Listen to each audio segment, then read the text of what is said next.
Hello friends, welcome to my channel Guru Mantra. My name is Guru Raj. So I had discussion with one of my friend, and what he was trying to tell me is that instead of listing out just top gainers and top losers, you can stop that top gainers, top losers, and instead of that you give more time for the technical things, because as a beginner we would like to know more about the technical things than just going to some website and finding which are the top gainers and top losers. I agree his point. It is available anywhere. It is not something which is, it's not a rocket science to find out the top gainers and top losers for the day. So from today we'll stop the top gainers and top losers, and instead of that we'll just try to find a better analysis options in our coming sessions. So what I have thought today is, today I will teach you how to put a indicator, that is the favorite indicator which we are using from last few days, that is pivot points in a trading view. And as well as we can learn in other websites also. If you have any other platforms also like Zerodha, anywhere, I'll tell you how to do it. We can add it, and we can also add, as discussed yesterday, we can also add some of the indicators in the coming session, especially moving average. We'll start with the moving average, and we'll see how we can take a trade. We'll try to find out the analysis how it works. So let us proceed with the chart and the indicators for the day. So friends, let us start with the indicator. As you can see, I have here opened a Nifty 50 chart with the help of a trading view, and it's a very good website. I really prefer, I like trading view, so I keep using trading view. So what we have to do is, we have to go to the indicators here and search pivot points. You get so many pivot related points, indicators, but we have to select a simple one, that is the second one, pivot point standard. Select it and close this window and go to settings. Here on the left hand side you will find these pivot traditional points. Go to settings. Now we'll understand what are the settings we have to change.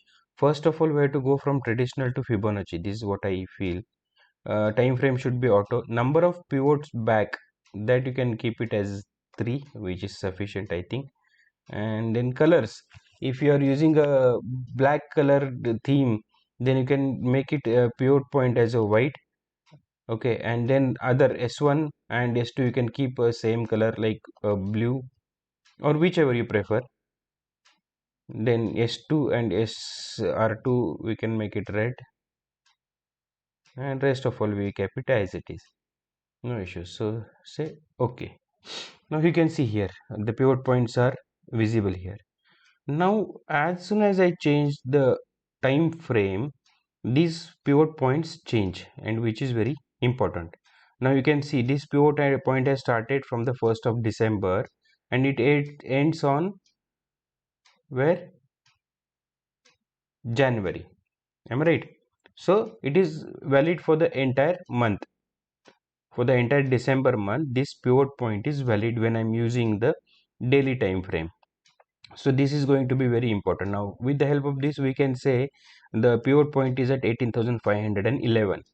So 18,511 becomes very important point for the entire December series or the December month, because the daily on the daily time frame, it is valid for the entire month. So entire month, it is very important. Once it breaks down and suppose it gives closing below this level, then we can say it has become a bearish for the particular short period.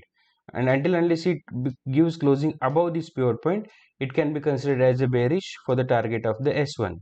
And similarly, or vice versa, if it is closing above, from all these things, all last 4 5 days it is closing above pivot, but it is below R1, so we can say now every dip can be bought for the target of R1, because it is a higher time frame comparatively. So every dip can be bought, and we can stay buy on a dip strategy for the upper targets. Till date the daily closing is above 18,511. This is for the short term, or we can say on a monthly frame. So we are dealing in monthly option expiries or monthly stocks options. We can definitely make use of pivot points in this way.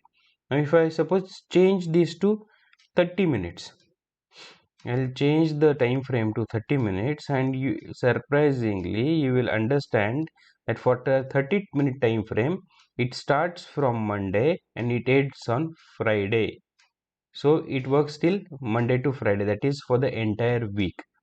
Now what I am trying to tell you is, as soon as we change the time frame, these pivot points are not same as they were for the daily time frame.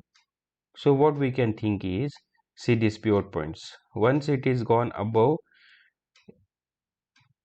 it doesn't come below very easily, and once it comes down, it doesn't go up easily because it works as a very strong.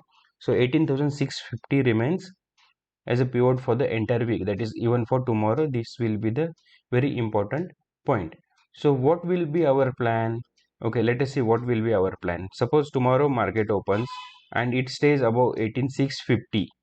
What I'm saying is, if it stays above 18,650, it opens somewhere about 660, 650, this level above this 650, then we can stay long, because it has crossed the pivot which it was unable to cross from last so many sessions, so many candles. I'm using a half an hour candle, so you can see so many candles it is unable to close above. Only one candle, but immediately next candle it came down. So if it stays above 18,650, definitely we can be a long for the further target of 18,800 or 18,700 for tomorrow's session. This is a half an hour chart I am talking about. Now this is valid for 1 week, but tomorrow is the only last weekday for these candles, these pivots. So what we will do, we'll change this to 15 minutes. Now 15 minutes chart gives us the indicator for only one day. Now here is a tricky part.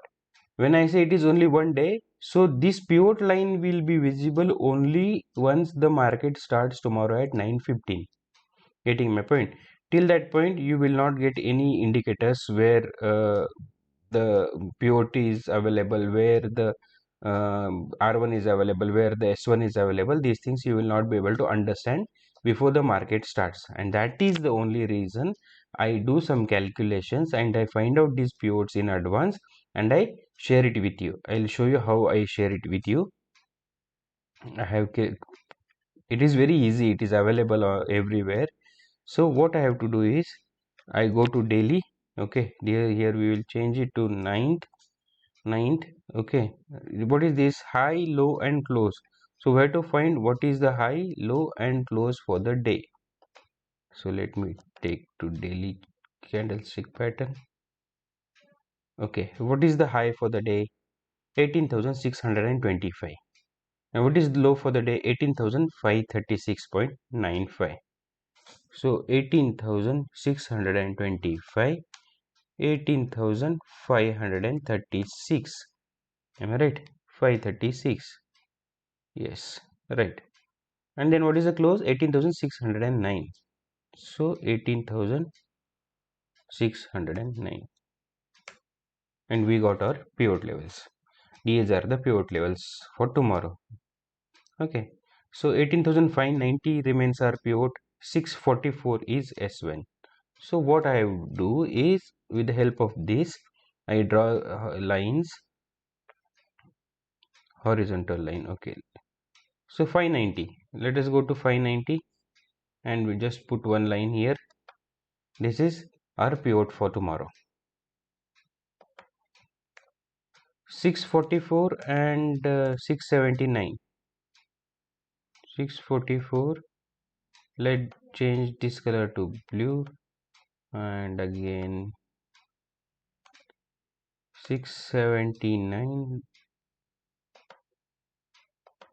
Change this color to red. Now these have become our pivot R1 and R2.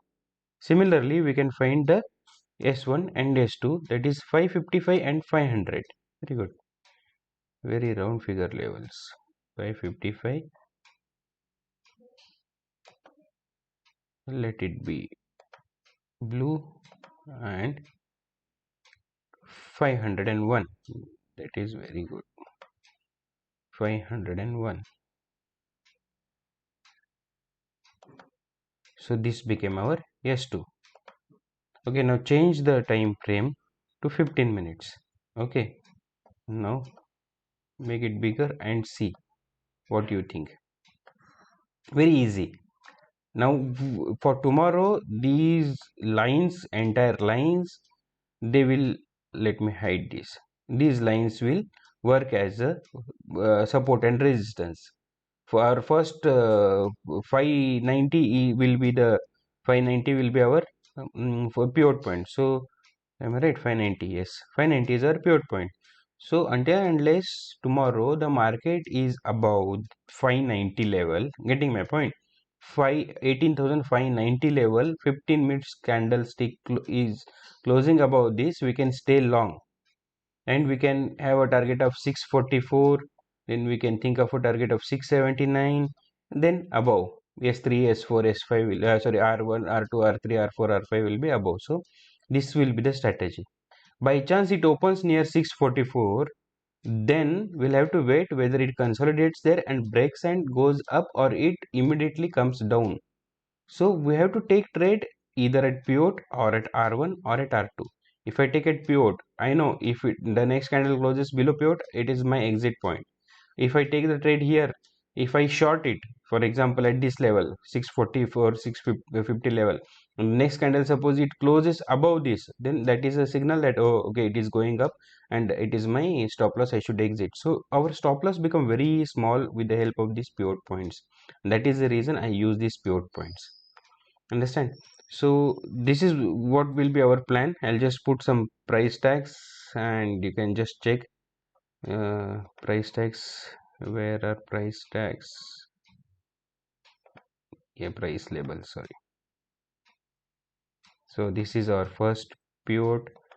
This is S1, this is going to be S2, sorry, R1 and R2. This is going to be S1 and this will be our S2. So until and unless it is in this area, it is very easy for us to take a trade if it is opening in this area. But suppose by chance it opens suddenly at 18,500 level, then neither we can go long, neither we can go short, because it has already reached our S2. Or sometimes it opens near R2, that is around 18,645, 650, 660, 670 level, which is very near to R2. Then that time also it becomes very difficult. We cannot take the long position, we cannot take the short position. In this situation, we'll have to wait. Being a Friday tomorrow, we'll definitely have to wait for some time if this big gap up, gap down happens. Otherwise, you'll get a very good trades tomorrow also. So that's it for the day, friends. Thank you very much. Keep watching my video and like and share my video. Have a nice weekend. Thank you.